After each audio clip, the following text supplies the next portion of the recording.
Welcome, ladies and gentlemen, boys and girls, children of all ages. I am Sean Anderson, Most Valuable Podcast, and the upcoming segment is from our full Fast Break podcast that we recorded. And if you do want to check out that full podcast, head over to Blog Talk Radio/The Fast Break. You'll be able to find the full podcast over there.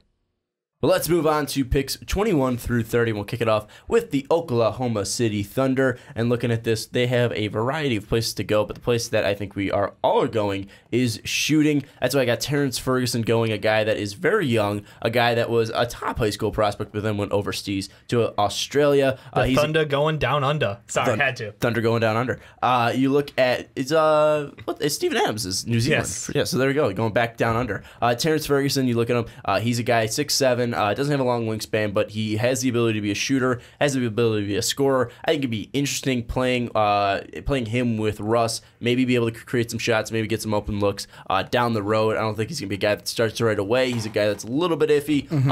Probably going to be backup Roberson, or probably backup Oladipo, really, with his size. But it could be interesting to see what Ferguson turns into. It's a pick that I like for them because Ferguson does have a lot of potential if he's able to hit that mark. But we haven't really seen a lot of guys that go from high school to overseas back to the NBA really succeed. You look at Moody, Brandon Jennings; those guys really haven't had the best of NBA careers. But Terrence Ferguson is the pick at 21 for me. But Ricky, who you got? I'm going shooting at the power forward position, and that is Glyden Leiden. And the main reason being is they have two power forwards, Taj and Collison, who are unrestricted free agents. Taj, I expect him not to re-sign with the Thunder. I have him going somewhere else, no matter where it is, probably maybe the Minnesota Timberwolves to reunite with Thibodeau. And also Collison, he's 36.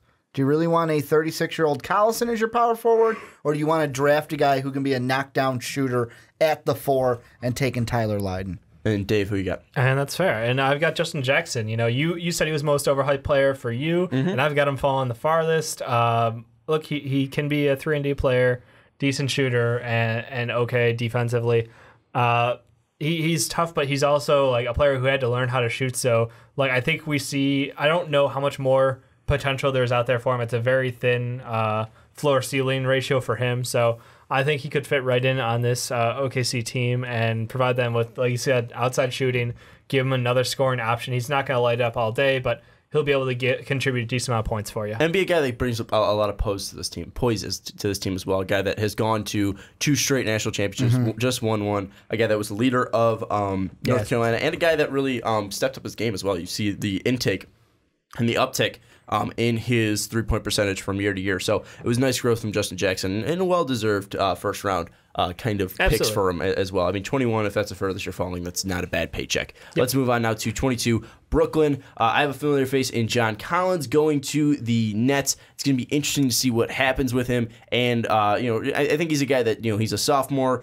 He's a guy that, really had a really nice season at Wake Forest, but he wasn't a guy that really lit it up as a freshman. He's a guy that's really interesting. I think, though, he could fit well next to Brook Lopez if they keep him at the power forward position. He could be good offensively, so it's going to be interesting to see what happens with John Collins. But let's go to Dave. Dave, you got a familiar face that we had going to Milwaukee. Why is Jared Allen the pick there in Brooklyn? I like Allen. I just think that as far as his game goes, he is a staunch defender down low, rim protector, decent finisher with his dunks. Honestly, the thing for this team is you need some backup to Brook Lopez, and honestly, backup or replacement because you trade him. Apples and oranges. It's a tough contract to move. 21 mil for Brook Lopez. I mean, he's a great player, and that obviously 3-point shot that he's grown is invaluable. Having a 5 who can shoot the 3 at his level is fantastic. So you bring in someone like Jarrett Allen who can complement and get that defensive presence down low and soak up boards. Which, no offense, but that's kind of where Brook Lopez has gotten a lot of shit from in his career. Yeah, and I mean, with me, I'm going with the center as well. I actually, on the fly right now, had to change it because I had Justin Patton. I'm like, whoa, that can't happen. Already had him off the board. So I got to go with Ike Anabogu, and it's just, take the best center that's available at that point and then figure out what you're going to do with the 27th pick as well. Do you think he is the best center available? Because I know you got Bam out there as well. I like him better than Bam, and it's mainly because of what Dave said, where to me, much more solid than Bam, And because both of them have that argument of they both played with NBA talent, with Lonzo Ball, TJ Leaf on the UCLA side. Bam did get more minutes, Kentucky also had. With me, when I look at them, I like Anabogu better than I like Bam. Interesting to look into. I think the biggest thing is potential. You haven't really seen Ike hit his potential, where Bam, you kind of see that floor, that ceiling, where you look at Ike, you really can determine what his and if you've looked at my mock draft, usually I have those guys that have the higher growth potential. The bigger growth, you lean towards that upside. Let's move on now to 23, though. Toronto playoff team obviously got swept by the Cavs. I just like saying that. We'll talk about them and a familiar face again, Tyler Lydon going to them. PJ Tucker's contract's running up. I think he could be a good guy to help space the floor for Toronto. Really don't have to go into much depth into this. Obviously not a great defensive player, but maybe he can develop into a nice 3-and-D player. I think for a playoff team like Toronto, Tyler Lydon could be a nice fit on this Raptor team. At some point, he might be able to play right away for that Toronto team, but I think Tyler Lydon could be a nice fit up north for the Toronto Raptors. But Ricky, you have a new entry to this NBA mock draft. No, I do, and it's going to be Juwan Evans. And I look at it basically right now on this is, what do you think? I know Kyle Lowry met with Dwayne Casey and DeMar DeRozan in the Bay Area this past week, but we still are unsure about where is he going to go. Is he going to be a Spur? Is he going to be a Raptor? Is he going to go somewhere else? And right now, I am leaning towards Kyle Lowry being swayed away from Toronto and more over to the western side, because I would look at the Spurs and say, hey, you know what? If Kawhi didn't go down, they could have challenged the Warriors. I look at Toronto. What did Sean just say? We got swept by the King. So let me go over to the West, and then Toronto says, you know what? We need that point guard. Taking Juwan Evans, and this is a nice spot for him, not too high, not too low. And Dave, you have a familiar face that I just mentioned. Why is this pick a fit for Terrence Ferguson? Yeah, I like Ferguson here because he is still fairly raw, like you said. He's still growing his game, but what he can be is an effective shooter and a solid defensive player because he does have pretty good size for his position. I could see him easily going, 1 to 3 guard, no problem. And honestly, like this Toronto team, it's more so about trying to fill in those gaps for your team and watching what's the reason you guys lost to the Cavaliers in the playoffs. I almost said the Kings after you said King. What's the reason you lost to the Cavs in the playoffs? And you know what? After LeBron James, you have to find other answers. Like you can't just throw your hands up and be like, oh, it's just LeBron James. Like we couldn't beat him. You have to actually attack this kind of analytically and look at your team and be like, what pieces? What do we need to move? What do we need to pick up? And I think Terrence Ferguson is a step in the right direction there. And let's move on now to the 24th pick. We got the Utah Jazz, and this is a pick that I kind of struggle on because Utah is a very deep team. Obviously, it's going to be very interesting to see what happens with Gordon Hayward and his contract situation. We talked about, we've been hearing that Miami has now been making a big play for them. So now Miami, Boston, and Utah seem like the three likely landing spots for Gordon Hayward. But taking into the fact that I think that he most likely will re-sign with Utah, I have them going with Isaiah Hartenstein, the international player from, I believe, Germany. But he's from overseas. He's a guy that's very tall, can be a very fluid player, a guy that might be able to stretch it out. He's a raw prospect, going to be a draft and stash, but he can be a player that might be able to take over next to Gobert and hopefully be more of an offensive producer outside of Gobert just grabbing offensive boards and putting it back. I think Hartenstein could be a very interesting player for Utah. I think developing him in that kind of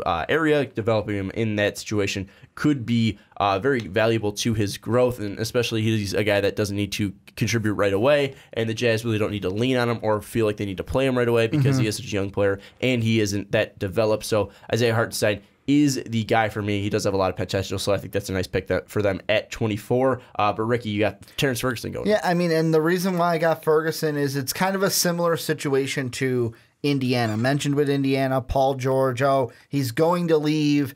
Yeah, but you're not going to find his pseudo replacement where they were. Now, I'm not saying that the Utah Jazz are in that same predicament. However, they're in a better spot too, because I'm on the other side. I think Hayward's leaving. Whether it's Boston, whether it's Miami, he's going to be courted away from Utah, from Salt Lake City. And Terrence Ferguson's a guy, he's a long-term prospect, streaky shooter, but he's a guy that you can draft and say, you know what? We can draft him and he can be the project to be that shooting guard for us in the future, because Gordon Hayward's gone, and I don't know if we're going to be able to bring in anybody from free agency to really fill that hole like he had. And Dave, you and I are on the same wavelength with Hartenstein. Why do you like him for Utah? I just think that Utah, again, draft and stash, like you said, the roster's pretty well filled out at this point in time. For me, it's more of what could he be down the road, and 7-footer with his ability, the thing is he's growing his shot out further, and that's something you want to keep a close eye on. As long as he can keep moving back further and further and spreading out that offense, like, you'll be in a pretty good position. So for me, it's a 7-footer with potential growing range on his shot, and he's still pretty smooth for his body size. So look, he's 19, 7 foot tall. It's not a big question mark there. Just let him grow, see where he goes up in the next couple of years. And again, you don't need to plug him in right away, and I think that's the nice thing for Utah. You don't need to rush anywhere. This is a team that already made the playoffs, a team that's still very young and still growing, so Hartenstein could be really entered in once he's fully developed into a team that's already kind of set in stone over in Utah. But let's move on to 25, Orlando, their second entry here on the mock draft. And my first pick is one of Dave's favorite players, and we got Bam out of Kentucky, a guy that's 6'9", pretty much like a bowling ball, Mack truck type of situation. A guy that's going to be able to grab boards, put the ball back up, not really do much for you outside of that. If you can develop defensively, he could be a very interesting pick, but I think that's going to be a nice pair because Eric Gordon isn't the toughest of players. Nikola Vucevic isn't the toughest players. Adding that toughness down low with Bam, I think could really bolster this team, and especially playing under a coach like Frank Vogel, I think that can really help Bam's defensive development, and hopefully he could be a guy that can grab boards offensively and put back shots. And he's a guy similar size to Tristan Thompson. Doesn't have the same wingspan as TT, but still he could be a guy that can really develop. And I think at 25, it's a nice value pick there for the Orlando Magic. Dave, you're on the same wavelength again. I like the Tristan Thompson comparison, and I like the value considering where Tristan Thompson went, and I think went 4. I mean, it's someone who has the athleticism and the power to be like a legitimate 5, but he has the height. Unfortunately, he's capped out at like 6'9", I think, right now. So yeah, you're gonna have a little bit of problem against true 7-footers in this league, but his body size is pretty good for what he is. I think he's an explosive player when he has the ball in his hands. I know he relied heavily on the dunk in college, so he'll need to learn to grow that shot a little bit. You can't be entirely relying on that in the NBA. Otherwise, you're going to run into some real big problems down low. But yeah, I think value-wise, fantastic pickup for Orlando. And again, it's somebody who, if he had been 7 feet tall, he would have been a top 10 pick. Like, snap your fingers, it's done. So great value. He's a hard worker, and I love guys coming out of Kentucky because they're getting the best. They have the best players around them, but they also have the best staff with them. Yeah, their coach sets them up for the NBA. Absolutely. That is the goal when you go to Kentucky, is to be groomed by Calipari to go to the NBA. Absolutely. And looking at this pick for you, talking about groom for the NBA, you're still with a great coach here in Roy Williams. So you got Tony Bradley from North Carolina going to Orlando. How does it fit? Well, I mean, if you notice both of my picks to Orlando, there is one key thing that both of them do well, and it fits into Frank Vogel, and that's defense. And I mean, Tony Bradley, the thing that makes him most intriguing to me is that he's a long mobile center with a high IQ, but I really look at that defense, and he's a guy that has huge defensive potential. And yet again, Frank Vogel, he's a guy that likes defense. I see him after taking Isaac in the early first, looking at Tony Bradley and going, hey, you know what? Let's go with Bradley, and I can work with that defensive potential to make you a monster down low in the paint. And coming up next is Portland again. This is the third appearance for them. And they've taken so many players that are NBA ready, or at least can be on the NBA team for them. So 26, I have them going with Radonis Kurucs, a guy, international player. I think he's been playing with Barcelona. He's a guy that has a lot of potential, but again, he is very young. A guy that I think is a draft and stash. Again, you don't really know what his true skills and potential is because he is still developing. He's a guy that is decent at handling the ball. A guy that isn't going to be anything special right away. So I think draft and stash, you can really develop and see what he can turn into and the player that he can really develop into. So I think it's going to be a nice pick for Portland because you did just take take two players that are NBA ready, are going to be on your NBA team. And like Dave mentioned, there's a lot of cap issues with that. So getting a guy drafting stash, you could put him out back in Spain or wherever you want to put him. I think it might be a nice fit for them. And Ricky, you're on the same wavelength for me. The big thing is like I said, they have not a lot of expiring contracts coming into this offseason.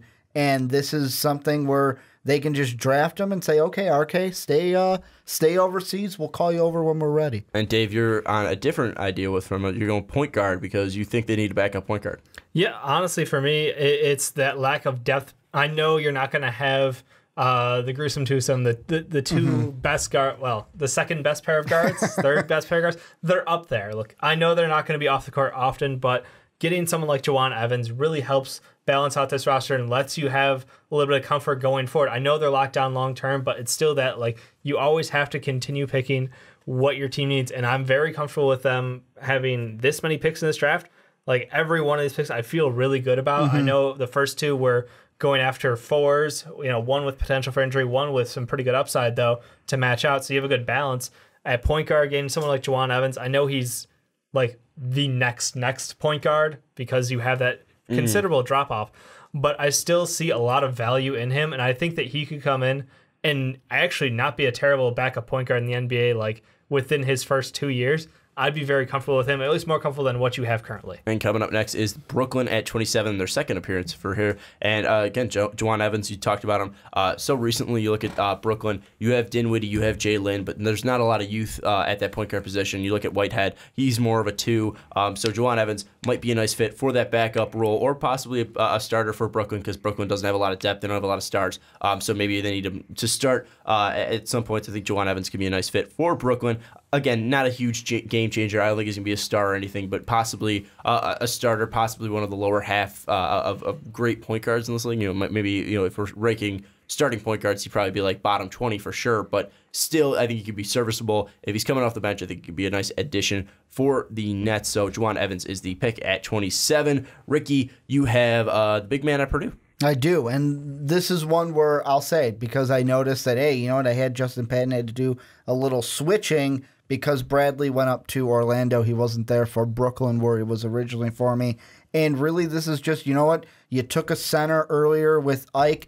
You got to get another person down low, and Swanigan's a guy that I really like watching. Like Big Ten basketball is my forte. Can rebound, can shoot. He can run the floor a little bit better this year, which I like from big men, especially with how this NBA is going. We look at the Golden State Warriors and the Cavs in the finals, and really most of these games have been track meets and, getting up and down the floor, especially from the Warrior side. But he's a guy that can shoot from the outside, rebound, score from inside, has some things to work on, more so that ball handling, but he's something that the Nets could work on as they hopefully get better. And Dave, you have two big men going to Brooklyn. You got Semi Ojeleye out of Southern Methodist University, the Mustangs out there in Texas. Why are you going with two big men, and why does Semi fit the Nets? I like him. He is a pretty good scorer, good wing, and I think that honestly for him, like this is more so just best potential available on the board left. He was the ACC Player of the Year. He definitely earned it. He has been a really good shooter. Honestly, he has a pretty well-rounded game. I think the biggest knock on him is his age at this point. That's why he's going so far in this draft. But I still think there's a good amount of potential there because he didn't get a ton of time earlier in his career at Duke. So this was like the first full year of 30-plus minutes and him out there, and he looked very comfortable. So personally for me, I feel like this is it just screams Brooklyn to me. It's a guy who is undervalued by a lot of teams out there. And like I could see him coming in, and that's a team I've said about others, but it's you're going to get playing time there, and you're going to be able to see what they develop on pretty early on. Within their first year, you're going to know either we hit it or look, he's a bench player or role player. And I think the most interesting thing about Ojeleye is his 3-point percent shooting 42% from three as a big man, and then also his ability to score inside. I think Semi is a very interesting player there because he's a guy that isn't super big for a power forward because it's most likely going to be his spot. I don't think he's really going to be a small forward. Because 6'8". You look at his size; he's big like a power forward. Wings, man. It's going to be. I just leave it at guards, wings, and bigs. Honestly, I don't think he's going to be like this player, but you look at Draymond Green, I mean, he is very undersized. I don't think he's going to be anything like Draymond, but Draymond's a smaller guy, but still you see Draymond's ability and his versatility has really helped him develop into a nice stretch four and just a very useful player. And maybe Semi can kind of develop into a player like Draymond. Definitely not saying he's going to be to the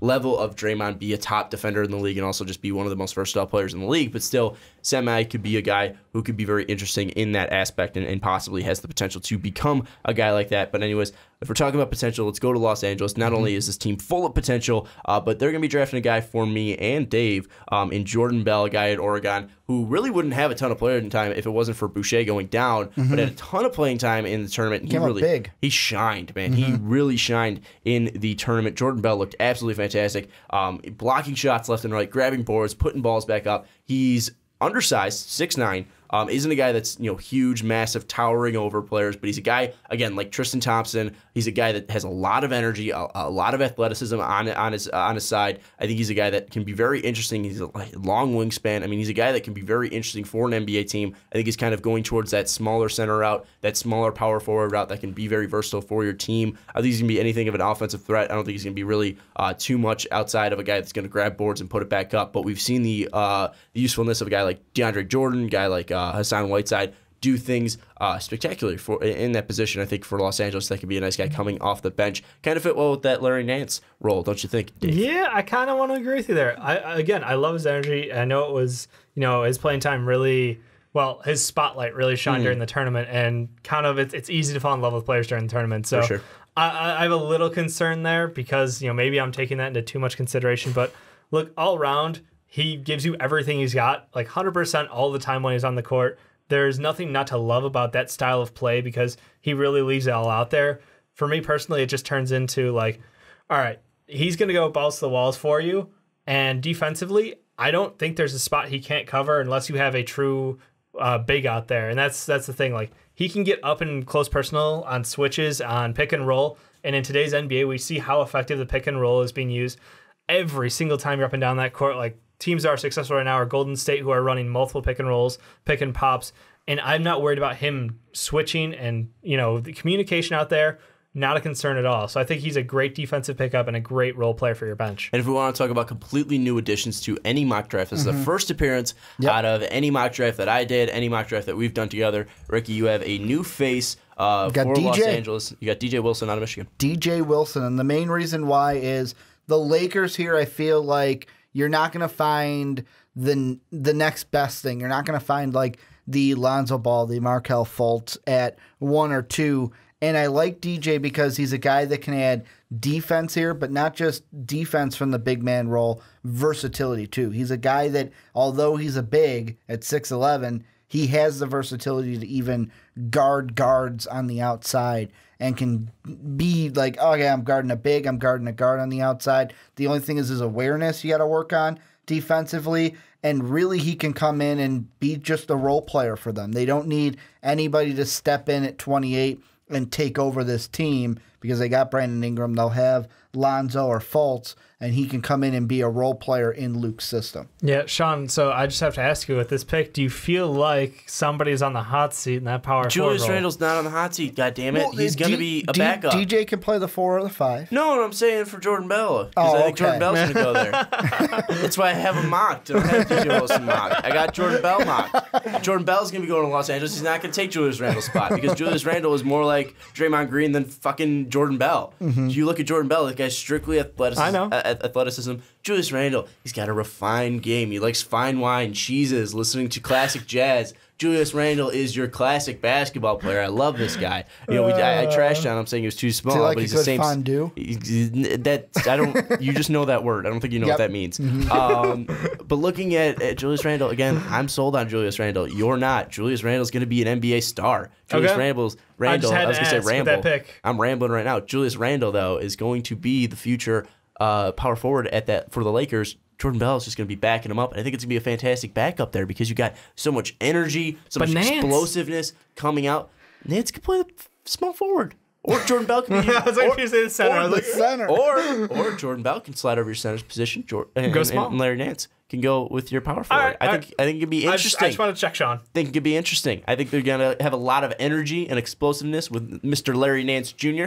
and Jordan Bell coming off that bench, backing up my boy Julius Randle because he's not getting traded. He's not going to get traded. Keep telling yourself that. Unless Jordan Bell turns into a superstar, then they could trade Julius Randle. But it's not going to happen because Julius Randle is the future power forward for the Lakers. But anyways, let's move on to 29. Who wants to talk about him? Who wants to talk about Josh Hart, our favorite player? This is the perfect fit. The perfect I know, fit Ricky. for I've the been mocking him for Spurs. 5 fucking mocks. This is the one where I don't think we need to. It's but 11-21. The it. Cavs already won. I'm getting tired. This is one where, all we got to say is it's a perfect fit for the Spurs. Take the upperclassmen and move on.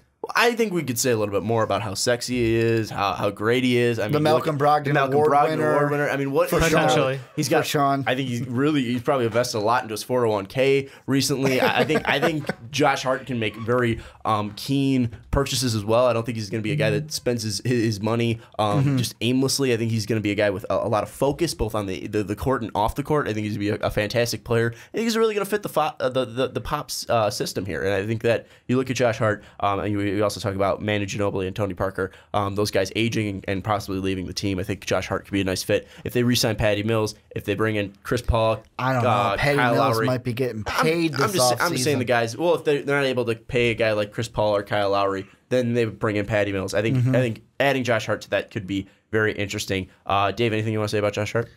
No, I feel like you guys summed it up, and it's a no-brainer for the Spurs. To be fair, I did consider Thornwell here. I did consider Swanigan here as well. The two guys who possibly could go there, because I'm thinking, what would the Spurs do? We're going older, and we're going to get someone who has developed a more refined game. And I feel like both those guys are worth mentioning here because they both could go in the late one. But Josh Hart, I just feel like you nailed it. It's pure fit, and it's entirely dependent on their guard position during this offseason. I think the biggest thing, too, is Thornwell. You see him more of a scorer, and Josh Hart's more all-around. I think that's something that Pop likes. He's a player that has a lot of tools, knows how to use those tools. Smart player. I think that Thornwell could be a nice pick as well, though, because you see the drive and fierceness of him. That might fit very well with a guy like Pop, because I think that's why a guy like Dwayne Dedmon succeeded, a guy that you saw the competitiveness, just wasn't able to get a guy to lead that in the right way. I think a guy like Thornwell could be a nice fit. But let's move on to 30, last pick. And I got Alex Peters out of Valparaiso. Valpo, the Bryce Drew. I think Bryce Drew is their coach, isn't he? Bryce Drew, the guy who hit that one shot at one time. But Alex Peters. The one that you were very excited about when you and Dave argued about it the one time. Oh, yeah. Because Dave was like, who the hell is Bryce Drew? Because I mentioned he played him for the Bulls. One of the all-time Bulls. I will still say I don't recognize him as a player. Bryce Drew's awesome. Anyways, Alex Peters, though, is also awesome. He's a big man. I think he shot like over 40% from three. I mean, this guy can shoot it. He can stroke it from the outside. He's going to be a forward in some aspects. I mean, obviously, you're going to have to develop him into more than just a three-point shooter. But I think he fits really well into that Joe Ingles kind of frame that the Utah Jazz already have. He can be a guy that can shoot from the outside, and we obviously see how Joe has thrived there in Utah. So I think Alex Peters might be a surprise pick for Utah, but I think he fits well with this Utah team. And big Bryce Drew news. Not only did he have the shot, he's no longer the coach at Valpo now. When did he leave? He is now 2016. He took over at Vanderbilt. Oh, that's right. So he's at Vandy. Yeah, I knew he was the coach no longer at Valpo, but yeah, to me it's a similar thing. Take the next big man that's on the board, and for me that's Jordan Bell, and just keep moving on. And Jordan Bell's a fantastic fit there. Yep. And you look at this, Dave. You got last pick. We already talked about it a little bit. You got RK. Yeah, I got Rodonis, and honestly, I feel kind of bad for the Jazz because I'm like, I'm giving you two players who are internationals who have one's good potential. A draft and stash. One's a draft and stash, and honestly, the thing is, it's just like this is where you end up with this 20 to 30 section. It's entirely like I'm throwing a dart at a board and hoping something sticks because you can go for pure upside and you can go for value, and what you're getting from international players is you have more potential there because you haven't quite seen them play against NBA level competition yet or consistently, one or the other. So my thought is, well, I'm not giving you a big name college star. I'm giving you guys who have potentially higher upside than guys who are taken in the same range. And the laptop has been closed. That means we are done through all 30 picks. It was fun. We got part 1, part 2, Part 3, all up on YouTube. If you've been listening all through on Blog Talk Radio, we appreciate it so much. You guys rock. If you're listening to us, if you're downloading us, you kick ass on blogtalkradio.com/fastbreak. If you're watching on YouTube, what's up? Thank you for joining us for all 3 parts. Again, don't forget to check out the link in the description for the Google Docs so you can see all of our picks.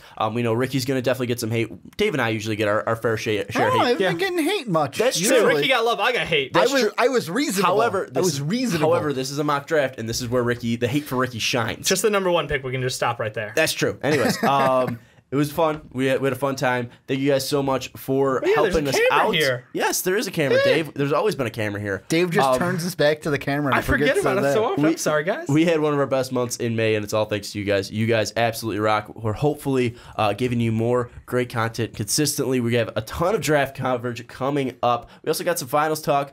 Kevin Love is the most underrated player in the NBA. And that's also your father. I think that's how we're going to end this episode. Anyways, thank you so much for watching, guys. Don't forget to check out patreon.com/mostofpodcast. Anyways, for Dave, Ricky, I'm Sean. We'll see you next time.